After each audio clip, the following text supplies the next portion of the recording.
శరణం అయ్యప్ప శరణం స్వామి నీ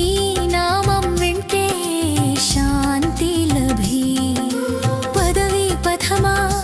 పర్వత శిఖరమా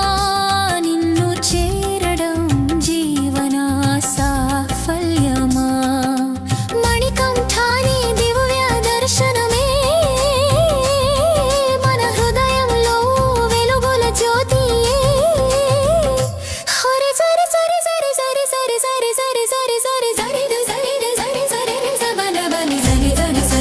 సరి